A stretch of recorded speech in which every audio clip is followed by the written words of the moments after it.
Joining me now is federal Liberal Senator Alex Antic. Alex, let's start with Labor's proposed misinformation and online safety bill. The window for public submissions has already closed with a report on the public's verdict on the new laws to be delivered by the end of November. Now, the Coalition is formally opposing this bill, but is it going to pass the Senate? Are the likes of Jackie Lambie and David Pocock going to back such an Orwellian measure?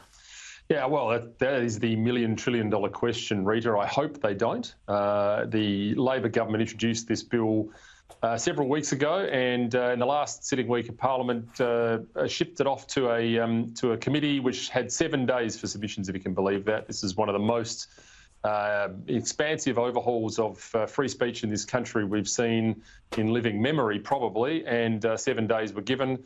The message needs to get through to the crossbench. This will all hinge on those 5 or 6 senators who sit on the crossbench, people like David Pocock and Jackie Lambie, Fatima Payman and others. And what I would say to them is what is good for the left of politics can also be good for the right and vice versa. This is a bill which should be defeated for the sake of free speech in this country. If this bill passes and we give bureaucrats in the courts the ability to tell us what's true and what's not online, then free speech in this country is dead.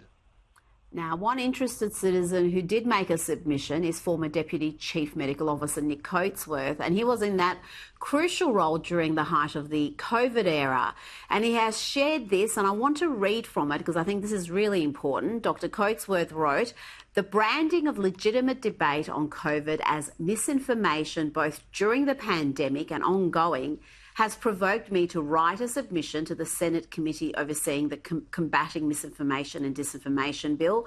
This bill should be rejected in its entirety. In the Combating Misinformation and Disinformation Bill's definition of serious harm, the following phrase is used: harm to public health in Australia, including the efficacy of preventative health measures in Australia." It's quite astonishing to me that after the pandemic, when we were all becoming acutely aware of facts that changed over the course of the pandemic, yes, including the nature of airborne spread, amongst many others, that we would find our Parliament debating a bill where any number of legitimate concerns about public health policy could be branded misinformation by the government or the scientific orthodoxy of the moment.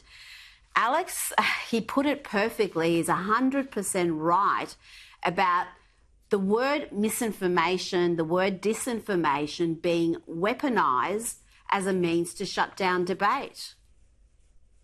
Yeah, look, it's a point well made and well received too from somebody that knows the bureaucracy, certainly in the healthcare sector, as much as anyone could. And the point's 100% right. I mean, this is what we will see if this bill passes. What is true and what is not will become a matter for the so-called expertocracy. And in my view, that's where the real misinformation and disinformation lies. I mean, we saw that through the pandemic, and we saw the Department of Home Affairs pulling down or requesting posts from Australians to be pulled down that were actually true and demonstrably true, even at the time, I would say, but certainly after the fact.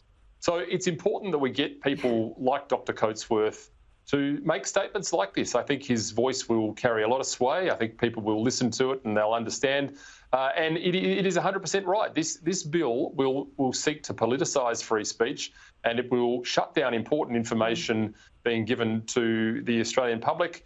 We know why this is being done. There is a global push on censorship at the moment. The World Economic Forum, by the way, Rita, in their Global Risks Report for 2024, hold out misinformation as the #1 risk to the globe at the moment. So, there are people in very high places that are very keen to push this through. And my view is that some of the people inside the Labor Party may even not understand what they are playing with at the moment. They're playing with fire.